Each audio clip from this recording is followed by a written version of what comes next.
Muy buenas, ¿qué pasa? Bienvenidos al canal Dani Pro Cycling y aquí tenéis el resumen y análisis de lo que ha pasado en la etapa número 1 del Tour de Romandía 2022. Habéis oído bien, etapa número 1. Ayer fue la etapa prólogo, así que así lo han determinado. Ayer en ese prólogo de 5 kilómetros la victoria se la llevaba Ethan Hayter en una crono que fue espectacular porque sacó bastante ventaja a todos sus rivales, sacando sus condiciones de hombre de pista para ponerse como el primer líder de este Tour de Romandía antes de esta etapa número 1 que, como veis aquí, era como un diente de sierra, prácticamente sin un metro plano en un circuito al que darían 2 vueltas, 2 pasos por línea de meta. Comenzaba la retransmisión, 75 kilómetros para el final y 5 fugados que eran Johansen, Champion, Navermans, De Bons y Thibaut. Tenían con el pelotón, donde tiraba sobre todo el Ineos, el equipo del líder, aproximadamente 3 minutos y donde destacaba que el líder,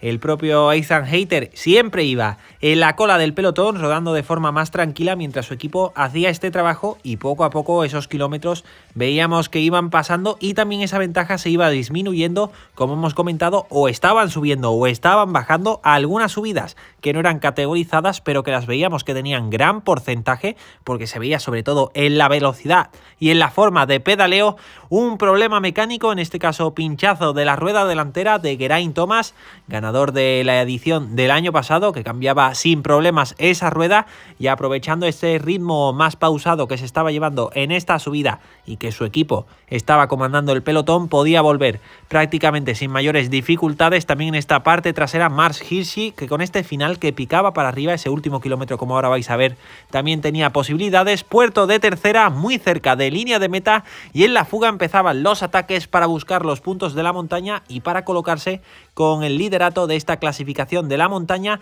donde veíamos un gran sprint, en este caso entre De Bons de la selección suiza y Champions del Cofidis. Finalmente, por los gestos que hacía, porque con las cámaras no se veía muy bien, parecía que era De Bons el que se había llevado estos puntos. El pelotón pasaba menos de 2 minutos, se volvían a reagrupar los 5 de la fuga y nos confirmaban que De Bons era el que había ganado ese sprint en la montaña. Seguía Ineos, la ventaja seguía reduciéndose y ahí veíamos la subida final en ese 1,5 kilómetros, donde al principio era muy dura esa subida, tenía gran porcentaje, parecía incluso que superaba ampliamente el doble dígito, pero a medida que iban pasando ese kilómetro final ya iba regulando poco a poco esta subida, bajaba ese porcentaje, pero siempre iba picando para arriba hasta llegar a la línea de meta. Así que última vuelta, el pelotón pasaba a poco más de 1 minuto del grupo de escapados, los cuales parecía que contaban ya con muy pocas posibilidades. Entrando ya en estos últimos 30 kilómetros seguían a relevos, pero ya había bajado la ventaja del minuto,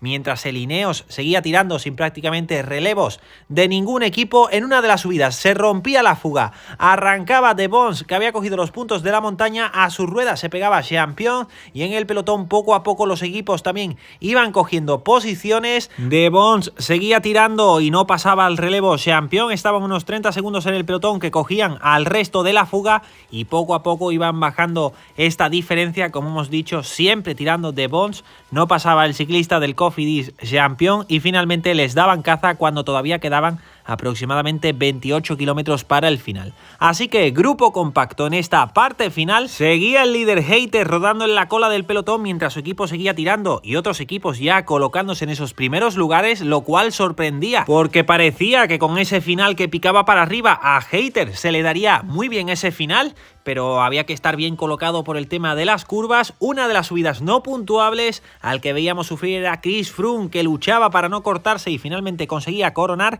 Hayter seguía ya en estos últimos 20 kilómetros rodando de forma relativamente tranquila. En esta parte trasera seguía Ineos por delante. Al coronar afrontaban una bajada muy rápida y se veía esa velocidad porque el pelotón se estiraba prácticamente por completo. Entrábamos dentro de los últimos 15 kilómetros, también entraba el UAE con Fernando Gaviria a tirar y en esta zona de bajada con curvas empezábamos a ver mucho nerviosismo en el exterior, que se salían ciclistas porque había habido una caída. Jon Izagirre en esa caída que se había hecho daño y también el líder Hayter, que estaba rodando en esa parte trasera y también lo veíamos con mucho dolor, aparte de Kruijswijk y otros ciclistas. También estaba Pinot en este corte, se cortó por supuesto el pelotón por completo, Rigoberto Urán, y como hemos dicho hecho, el que parecía que más daño se había hecho era Ethan Hayter, que no podía ni levantarse, seguía a el Ineos tirando y veíamos este pelotón que se había quedado en aproximadamente unos 50-60 hombres, grupo muy reducido y todos queriendo estar muy delante. También Hayter se subía a la bicicleta, pero con muchos gestos de dolor, pero parecía que podía continuar este grupo reducido en el pelotón. Veíamos que se acercaba esa parte final y esas subidas finales, y en los últimos 5 kilómetros intentaba sorprender el campeón francés del Quick Step, Remy Cavagna, que arrancaba con un sprint muy seco y se iba, cogía unos metros y aproximadamente contaba con unos 10 segundos con el pelotón, donde aparte de Ineos también veíamos que entraba, en este caso el Israel Premier Tech, para las opciones de Michael Woods. Volvía a entrar el Ineos y esa diferencia se iba reduciendo poco a poco hasta que finalmente le daban caza cuando quedaban 2 kilómetros para el final.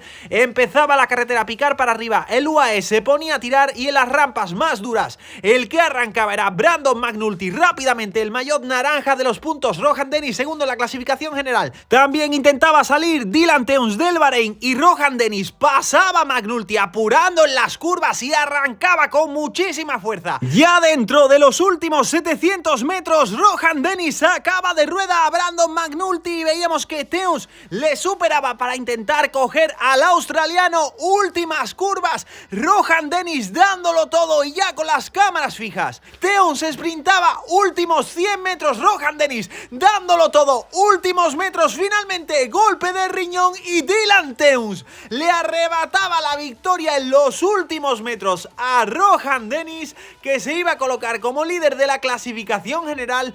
Pero qué subida más emocionante hasta estos últimos metros, y fijaos, en los últimos 2 metros prácticamente Dylan Teuns superaba a Rohan Dennis para llevarse la victoria. Qué estado de forma de Dylan Teuns, ya lo vimos ganar en el Muro de Huy y todavía mantiene esa condición. Aquí el top 10 con Teuns y Dennis, a 2 segundos llegaban Hirschi, Blasov y Hermans, y a 4 O'Connor, Caruso, Ayuso, Crash y Smith. Aquí la clasificación general actual: líder Rohan Dennis, a 16 Grosjean, Thomas a 16, Teuns a 18, a 20 Smith, Ayuso, Honoré a 22, Bevin, a 23 Blasov y McNulty. Y analizamos las etapas que quedan. Mañana etapa 2, la única que podría ser para el sprint. Ojo con esa subida cerca de meta que no es categorizada.